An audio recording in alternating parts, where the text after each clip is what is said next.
आज का दौर, आज का समय बड़ा ही भयानक है।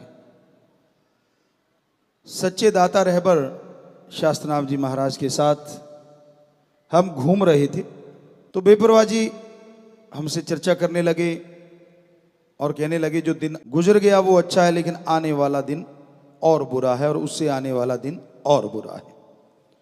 तो ये शायद 91 की बात है या 90 की ही बात हो। तो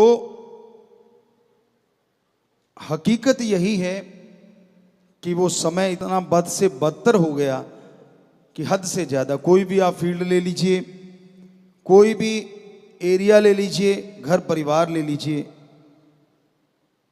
बदतर से बदतर होता जा रहा है।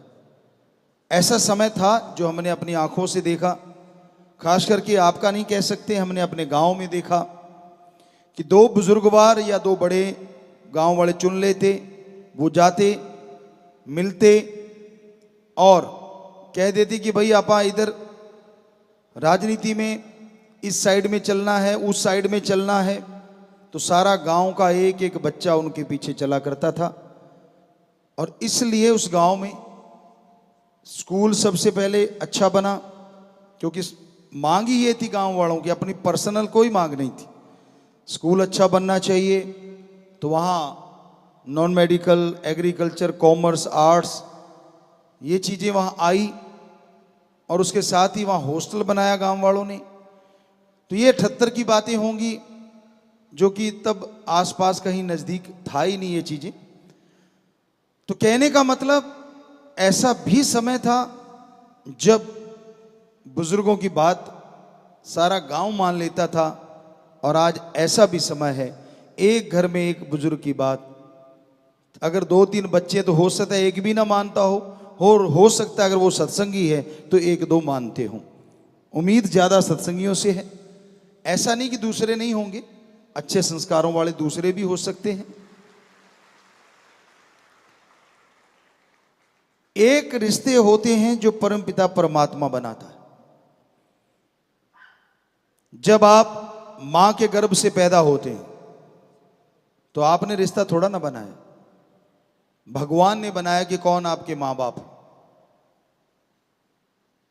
फिर रिश्ते बहन भाई के आपने थोड़ा ना बनाया, भगवान ने बनाया। कौन आपके बहन, कौन आपके भाई।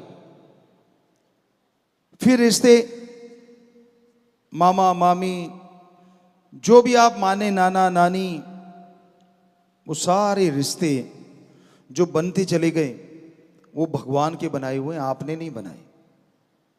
आपकी बुआ है, फूफा है, क्योंकि ऑलरेडी वो रिश्ते बन चुके थे। आपने रिश्ते बनाए यार दोस्त, मित्र, सहेलियां। चलो आप अगर ये कहो कि हो सकता है कि ये भी मालिक की तरफ से हो, लेकिन बाहरी तौर पे देखें तो ये रिश्ते हैं जो आपने बनाए हैं। पति पत्नी का रिश्ता तो माना ही जाता है कि भगवान की तरफ से लिखित होता है, पर आपको लगता है कि हमने बनाया, तो हो सकता है आपने ही बनाया हो। लेकिन कोई भी रिश्ता आज कहीं टिक ही नहीं पा रहा। रिश्ता है स्वार्थ का। क्या ये हमारे धर्मों ने सिखाया? क्या ये हमारी संस्कृति में कहीं लिखा हुआ मिलता है कि सिर्फ स्वार्थ पूरा हो तो रिश्ता है, और स्वार्थ पूरा नहीं होता तो रिश्ता नहीं है? पहले रिश्ते थे आत्मिक, एक भावना होती थी, सच्चाई होती थी रिश्तों में, और लोगों की जुबान होती थी।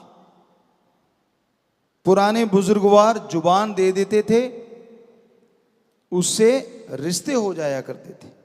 यार दोस्त मित्र आपस में बैठे बैठे कि तेरा बेटा जवान है, बेटा हुआ है, मेरी बेटी तो बड़े होंगे तो इनका रिश्ता हो गया। कहते चलो ठीक है, ये अपनी यारी दोस्ती आगे बढ़ जाएगी। जुबान दे दी, कोई मतलब ही नहीं है कि टस से मस हो जाए। और वो रिश्ते टूटा भी नहीं करते थे। अगर आप और रिश्तों की बात देखेंगे, क्या पहले तलाक हुआ करते थे और कितने हुआ करते थे आज से 100 साल पहले, या जितना का आपका जोर लगता है आपके ये सोशल आपको बता सकता है। हमें लगता नहीं, खास करके हमारे हिंदू धर्म में ये चीजें हुआ करती थी, क्योंकि धर्म में लिखा ही नहीं है। कई कहते हैं इस धर्म में तो तलाक का नाम ही नहीं है, तो बिल्कुल नहीं है। क्यों नहीं है? हमें गर्व है। क्यों? क्योंकि हमारे रिश्ते इतने मजबूत होते थे, इसकी नौबत ही नहीं आती थी। लिखा वहां जाता है जिसकी आशंका हो कि भाई यहां नौबत आ सकती है, ऐसा हो सकता है।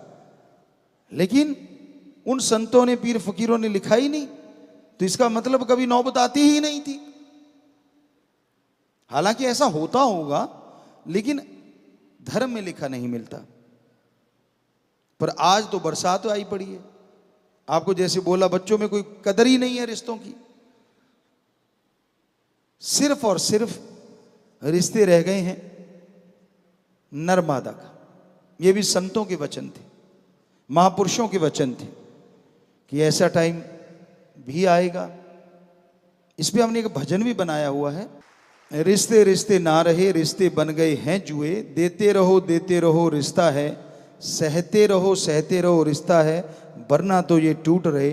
रिश्ता स्वार्थ या नर मादा का, खो गया प्यार नाना नानी दादी दादा का। तो इतनी लंबी चैन तो बनती नहीं आजकल, माँ बाप से छुट्टी हो जाती है। बाकी छोड़ो, माँ बाप पति पत्नी की आपस में छुट्टी हो जाती है, तो वो माँ बाप तक तो तब पहुंचे ना जब पहले खुद का रिश्ता मजबूत हो। सारे ऐसे नहीं है। हमें गर्व है अपने इन बच्चों पे, नौजवानों पे, 6.5 करोड़ में जो रिश्तों को मजबूती से थामे हुए हैं और संस्कृति को डूबने से बचाए हुए हैं। हम ये गारंटी नहीं करें कि 100% ये बच्चे ऐसा कर रहे होंगे, लेकिन हमें यहां तक यकीन है कि 80-90% तो जरूर कर रहे होंगे। और आज ये आंकड़ा हमें लगता है वर्ल्ड रिकॉर्ड होगा, क्योंकि कुछ ऐसे होते हैं गुरु बना लेते हैं, गुरु की मानते नहीं। तो वो 20% में हो सकते हैं ऐसे हों जो रिश्ते तोड़ रहे हों, लेकिन जो गुरु बना लेते और गुरु की मानते हैं वो रिश्ते नहीं तोड़ते। उनको कदर करनी आ जाती है एक दूसरे की। दूसरा कारण ये भी होता है, एक सत्संगी है और दूसरा सत्संगी नहीं है, वो रिश्ता जुड़ गया तो वहां भी गड़बड़ घोटाला हो जाता है। एक वो भी हैं कि रिश्ता जोड़ने के लिए सत्संगी बन गए और बाद में उनका कोई मालिक से प्यार नहीं, प्रभु से प्यार नहीं, और बाद में वो और अजीबोगरीब हो जाते, दिखने में वो लगते हैं। तो ये हकीकत है कि आज के दौर में, आज के समय में हमें रिश्तों की कदर करनी आनी चाहिए। आप अपने मन के गुलाम बने बैठे हैं, मन जो जो कहता रहता है, फिर गुरु की बात अच्छी नहीं लगती। मन में तो उबाले उठ रहे हैं, मेरा मनपसंद चीज मुझे क्यों नहीं मिली, दूसरे शब्दों में मनपसंद बंदा बंदी क्यों नहीं मिला। पंगा तो वहां पड़ा हुआ है, सुई तो वहीं अटक के रह गई। सतगुरु का प्यार कहां से घुसे, अल्लाह राम गॉड का प्यार कहां से घुसे। तो वो सुई को हटाओ दरवाजे से, वो जो ताला लगा रखा है अपने मन मते का, तब जाके वो गुरु के वचन या महापुरुषों के प्रवचन आपके अंदर घुसेंगे।